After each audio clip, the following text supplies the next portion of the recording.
존 존스는 MMA에서 최고의 선수로 인정받고 있습니다. 많은 파이터들이 은퇴하거나 엔터테인먼트 중심의 복싱 경기에 참여하는 이유는 다양하지만 존스는 여전히 정상의 자리를 지키고 있습니다. 존스는 뛰어난 유전적 혜택과 신체적 재능을 가지고 있습니다. 과거 미식축구 선수였던 존스는 2007년에 MMA로 전환한 후 탁월한 성과를 거두었습니다. 84.5인치의 리치와 6피트 4인치의 신장을 지닌 그는 긴 팔을 활용해 상대방을 제압하며 피해를 최소화할 수 있습니다. 심지어 헤비급에서도 그의 긴 리치와 추가된 근육량은 그를 두려운 존재로 만듭니다. 그의 유연성과 민첩성은 반응이 느린 몸집 큰 상대들에 비해 큰 이점을 제공하여 존스는 자신의 우수한 움직임을 잘 활용할 수 있습니다. 존스는 날렵한 종아리를 가진 디온테이 와일더처럼 민첩성을 발휘하여 과도한 체중을 추가하지 않고도 빠르게 움직일 수 있습니다. 하지만 존스의 가장 큰 강점은 장기적인 성공을 위한 힘, 지구력, 그리고 탁월한 심폐지구력입니다. 일부 사람들은 그의 신체적 능력을 경기력 향상 물질과 연결시키기도 하지만 존스는 그런 물질과 관련된 유일한 운동선수가 아니며 여전히 현 챔피언으로 활약하고 있다는 점은 중요합니다. 존스는 뛰어난 신체적 능력 외에도 고트 수준의 기술을 보유하고 있습니다. 그는 주로 숙련된 그래플러로 고등학교 때부터 레슬링을 시작하여 주 챔피언 타이틀을 얻었습니다. 올림픽 선수인 다니엘 코미어와 무패의 MMA 고트 차엘 소넨 등 세계 정상급 레슬링 선수들과 맞붙어 승리를 거두며 자신의 레슬링 실력을 입증했습니다. 존스가 유일하게 테이크다운을 당한 적은 알렉산더 구스타프손과의 경기에서였는데 이는 부적절한 훈련 때문이었고 재대결에서는 구스타프손을 쉽게 제압했습니다. 존스는 브라질리언 주짓수에 능숙하며 긴 팔과 다리를 활용해 매트에서의 통제를 잘 수행합니다. 특히 료토 마치다를 놀라게 한 스탠딩 길로틴 초크는 그의 강력한 무기 중 하나입니다. 그의 그라운드 앤 파운드 기술은 세계적인 수준의 레슬링과 뛰어난 타격 기술을 결합하여 상대를 예측할 수 없게 만듭니다. 티아고 산토스와 도미니크 레예스 같은 도전자들이 나타났음에도 불구하고 35세의 존스는 여전히 가장 혁신적이고 역동적인 스트라이커로 남아있으며 그의 기술은 계속해서 진화하고 있습니다.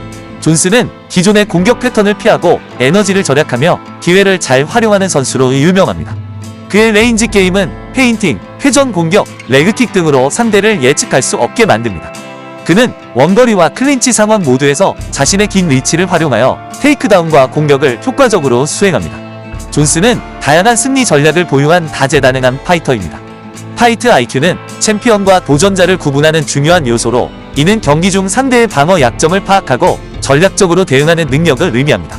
MMA 세계에서 존스만큼 뛰어난 선수를 찾기란 쉽지 않습니다. 그는 경기 전에 상대를 철저히 분석하고 약점을 찾아내어 실제 시합에서 이를 활용하는 것으로 유명합니다. 그의 훈련은 승리를 위한 효율적인 기술 향상에 초점을 맞추고 있습니다. 존스는 팬들을 즐겁게 하는 것보다 승리를 최우선으로 생각하는 정통적인 파이터입니다. 그의 목표는 오직 승리를 위해 필요한 모든 수단을 동원하는 것입니다. 존스는 늦게 출발하더라도 필요할 때 압박을 가해 상대를 압도하는 능력을 갖추고 있습니다. 이는 그의 경력을 깊이 분석한 사람들이 알아챈 미묘한 차이점입니다. 그는 빠른 테이크다운 기술로 조기에 경기를 끝낼 수 있지만 종종 더 전략적인 접근 방식을 선택합니다. 존스는 거리를 유지하며 상대의 움직임을 세심하게 관찰하고 이를 바탕으로 최적의 승리 방법을 결정합니다. 경기 중에도 평정심을 잃지 않는 그의 태도는 케이지 안에서의 자신감과 교활함을 잘 보여줍니다. 존스의 가장 두드러진 특성은 학습하고 적응하고 지배하는 능력입니다. 다니엘 코미어와 알렉산더 구스타프손과의 첫 대결에서 강한 도전에 직면했지만 재대결에서는 압도적인 승리를 거두었습니다. 코미어를 상대로는 헤드킥으로 정확한 타이밍을 보여주었고 구스타프손과의 경기에서는 뛰어난 전략적 조정 능력을 발휘했습니다. 시릴 간과의 경기에서 존스는 다시 한번 뛰어난 전투 IQ를 발휘했습니다. 시릴 간이 원거리에서 싸우고 레그킥으로 공격하는 스타일을 알게 된 존스는 근접전을 통해 레그킥을 예측하고 막아냈습니다. 첫 테이크다운 시도는 실패했지만 시릴 간이 눌릴 때 왼쪽으로 도약하는 경향을 파악한 존스는 이를 이용해 페인트를 써서 시릴 간을 유도했습니다. 시릴 간이 근거리에서 좌회전을 시도하자 이를 예측한 존스는 몸을 낮춰 테이크다운을 성공시키고 궁극적으로 서브미션 승리를 거두었습니다. 존스는 항상 한 발 앞서 나가며 전술적 우위를 보여주었습니다. 하지만 케이지에서의 성공에도 불구하고 존 존스는 개인 생활에서 약물 검사와 법적 문제 등 여러 어려움을 겪었습니다. 전투 영역 밖에서도 존스는 장애물을 극복하는 능력으로 인해 종종 스포츠계에서 가장 큰 낙당으로 여겨집니다. 2015년 그는 뺑소니 사건에 연루되면서 큰 시련을 겪었고 이로 인해 라이트 헤비급 타이틀을 잃게 되었습니다. 하지만 15개월 후 그는 임시 타이틀을 획득하며 복귀했습니다. 그러나 UFC 200에서 다니엘 코미어와의 경기를 앞두고 약물 테스트에 실패해 또 한 번 자격정지 처분을 받았습니다. 존스는 이러한 도전을 극복하고 회복하는 능력으로 케이지 밖의 문제를 헤쳐나가고 회복하는 데 어려움을 겪는 많은 선수들과 차별화됩니다. 15개월의 출전 정지 후 복귀한 그는 UFC 214에서 다니엘 코미어를 꺾고 라이트 헤비급 타이틀을 다시 손에 넣었습니다. 그러나 얼마 지나지 않아 약물 테스트에서 또다시 실패한 존스는 타이틀을 박탈당하고 코미어의 승리가 인정되었습니다. 거의 2년 후 그는 알렉산더 구스타프손과의 경기에서 승리하며 공석이었던 라이트 헤비급 타이틀을 다시 차지했습니다. 2015년부터 2018년까지 존스는 자신의 행동으로 인해 큰 어려움을 겪었습니다. 하지만 이러한 격동의 시기에도 그는 흔들림 없는 자신감과 용기로 옥타곤에 복귀하며 놀라운 회복력을 보여주었습니다. 때로는 그의 결단력 덕분에 이전보다 더 뛰어난 성과를 이루기도 했습니다. 존스는 자신의 위대함을 증명하고자 하는 열망과 도전에 맞서려는 강한 의지로 인해 동료들과 차별화된 모습을 보입니다.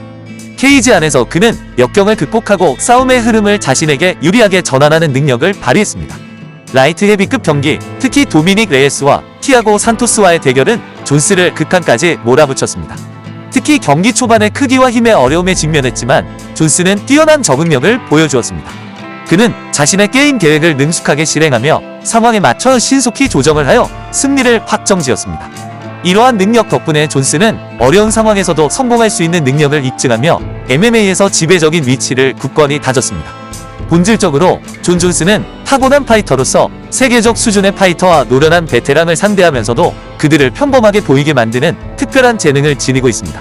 MMA 역사상 가장 위대한 선수로 널리 알려진 존스는 UFC 헤비급 타이틀을 획득하였으며 계속적인 성공을 이어갈 것이라는 데 의심의 여지가 없습니다. MMA에서 존 존스의 고트 입지는 그에 비교할 수 없는 기술, 적응력, 그리고 케이지 안에서의 지배력을 통해 확증되었습니다. 종합격투기 세계에서 중요한 발표는 많지 않습니다. 최근 UFC 회장 데이나 화이트는 팬들이 기대할 만한 매치업에 대해 힌트를 주었습니다. 그 매치업은 바로 존 존스와 알렉스 페레이라의 대결입니다. 사람들은 이 경기를 보고 싶어 한다고 화이트는 기자들에게 말했습니다. 이 경기는 단지 메인 이벤트가 아니라 뛰어난 기술과 전략, 그리고 강한 힘을 보여주는 대결이 될 것입니다. 현재 UFC 헤비급 챔피언인 존 존스는 매우 유명한 선수입니다. 그의 경력은 뛰어난 기술, 운동 능력, 그리고 강력한 전투 정신의 탁월한 조합으로 특징 지어집니다. 그는 오랫동안 스포츠의 정상에 있었습니다. 그의 뛰어난 전략과 전술로 인해 그는 역대 최고의 파이터 중 한 명으로 인정받고 있습니다. 헤비급으로 올라간 이후에도 존스는 계속해서 기대에 부응하며 새로운 강자들을 물리치고 자신의 위상을 확보해왔습니다. 이전 챔피언과 경쟁자들을 전략적으로 물리치는 것은 그의 준비와 적응력이 뛰어나다는 것을 보여줍니다. 그러나 그의 화려한 경력에도 불구하고 페레이라와의 대결은 존스에게도 새로운 도전이 될 것입니다. 알렉스 페레이라는 UFC에서 매우 강력한 선수입니다. 뛰어난 실력과 강력한 노가웃 능력으로 잘 알려져 있습니다. 페레이라는 킥복싱에서 성공한 후 UFC에서 경쟁자가 되기까지 빠르게 성장했습니다.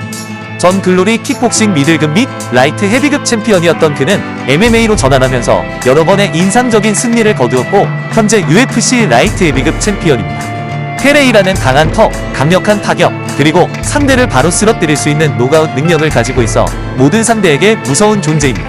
최근 라이트 헤비급으로 옮기면서 그는 최근 내 최고의 자리에 올랐으며 누구에게나 위협적인 존재가 되었습니다. 존스와 페레이라의 대결이 흥미로운 이유는 두 선수의 전투 스타일이 매우 다르기 때문입니다. 존스는 뛰어난 레슬링 기술과 전투 속도를 제어하는 능력을 가지고 있어 페레이라에게 새로운 전략적 도전이 됩니다.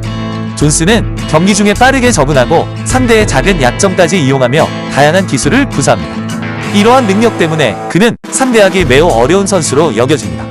반면 페레이라는 매우 강력하고 정확한 타격을 자랑합니다. 그의 스탠드업 기술은 모든 펀치와 킥이 강력하게 적중하는 것을 목표로 합니다. 페레이라는 킥복싱 배경을 가지고 있어 타이밍, 거리 조절, 강력한 타격을 매우 잘 구사합니다. 상대를 제압하기 위해 손 기술을 자주 사용하는 존스에게는 거리를 좁히고 강한 타격을 가하는 페레이라의 능력이 큰 위협이 됩니다. 데이나 화이트가 기대를 키우면서 존스와 페레이라의 경기는 단순한 싸움 이상으로 발전했습니다. 이 경기는 두 선수의 유산을 새롭게 정의할 수 있는 중요한 경기입니다. 존 존스에게 페레이라를 이기는 것은 그가 헤비급의 최고 선수일 뿐만 아니라 MMA 역사상 중요한 인물로 자리잡게 합니다. 페레이라에게 존스를 이기는 것은 그를 UFC의 위대한 선수로 인정받게 하며 그의 MMA 전환이 단지 하나의 사건이 아니라 그의 뛰어난 실력을 증명하는 것이 될 것입니다. 팬들과 분석가들은 이 경기가 어떻게 진행될지 궁금해하고 있습니다. 존스가 그의 격투 기술로 페레이라의 타격을 막고 자신에게 유리한 상황으로 경기를 이끌 수 있을까요? 아니면 페레이라의 강한 압박과 강력한 타격이 존스를 압도하여 UFC 역사상 가장 놀라운 역전승을 만들어낼까요? UFC가 역사상 가장 기대되는 경기 중 하나를 준비하는 동안 MMA 팬들은 긴장 속에서 지켜보고 있습니다. 존 존스와 알렉스 페레이라의 잠재적인 시합은 단순한 싸움 이상입니다. 이 경기는 두 선수의 위대함을 시험하는 중요한 기회이며 스포츠 역사의 새로운 전설을 남길 가능성이 높은 경기입니다. 데이나 화이트의 말이 여전히 팬들의 귀에 남아있는 가운데 팬들은 이 꿈의 매치가 현실이 되어 옥타곤에서 잊지 못할 밤을 만들어주기를 기대하고 있습니다. 존스와 페레이라의 대결에 대한 소문은 UFC 303 이후 최고조에 달했습니다. 페레이라는 최근 1위 프로아즈카와의 경기에서 2라운드 KO로 승리하며 큰 주목을 받았습니다. 이 승리로 페레이라는 라이트 헤비급 타이틀을 방어했으며 디비전에서 가장 강력한 선수 중 하나로 자리매김했습니다. 페레이라의 승리 후 그의 강력한 KO 승리의 여운이 여전히 경기장에 남아있고 팬들은 페레이라가 헤비급으로 올라오길 바라고 있습니다. 팬들과 선수들은 데이나 화이트의 소셜 미디어에 존 존스와의 타이틀 통합 경기를 요청하고 있습니다. 실용적이면서도 미래를 내다보는 UFC의 리더 데이나 화이트는 페레이라가 헤비급으로 올라갈 가능성을 열어두고 있습니다. 전통적으로 시합 직후 선수를 바로 예약하는 데 신중했던 화이트도 존스 대 페레이라 경기에 대한 수요가 높아지는 것을 무시할 수 없었습니다. 사람들은 그 경기를 보고 싶어 합니다. 그는 팬들이 이 역사적인 대결을 보고 싶어 한다는 점을 인정하며 여러 번 말했습니다. 헤비급으로의 이적은 페레이라에게 기회이자 도전이 됩니다. 그의 타격력과 기술은 다른 체급에서도 잘 통했지만 헤비급 부문은 완전히 다른 상황입니다. 이 체급에서는 선수들이 더 크고 강력할 뿐만 아니라 매우 강한 경우가 많습니다. 그러나 페레이라의 최근 성과는 그가 헤비급에서도 자신의 능력을 충분히 발휘할 수 있음을 보여줍니다. 존스와 페레이라의 경기가 매력적인 이유는 두 선수의 전투 스타일이 매우 대조적이기 때문입니다. 레슬링 능력, 상황을 장악하고 경기 템포를 조절하는 탁월한 능력을 가진 존스는 페레이라가 직면했던 것과는 다른 전략적 도전을 제시합니다. 경기 중의 상황에 적응하고 상대의 가장 작은 약점까지 활용하며 다양한 기술을 구사할 수 있는 그의 능력은 그를 풀기 어려운 퍼즐 같은 존재로 만듭니다. 반면 페레이라는 타격면에서 매우 강력하고 정확한 실력을 가지고 있습니다. 그의 스탠딩 게임은 모든 펀치와 킥이 상대방을 파괴하기 위해 던져지는 강력한 공격의 연속입니다. 페레이라의 킥복싱 배경은 그의 타이밍, 거리 조절 능력, 강력한 타격을 구사할 수 있게 해주었습니다. 상대방을 막기 위해 자주 손을 사용하는 존스에게 페레이라의 거리 좁히기와 강력한 타격은 엄청난 위협이 될 것입니다.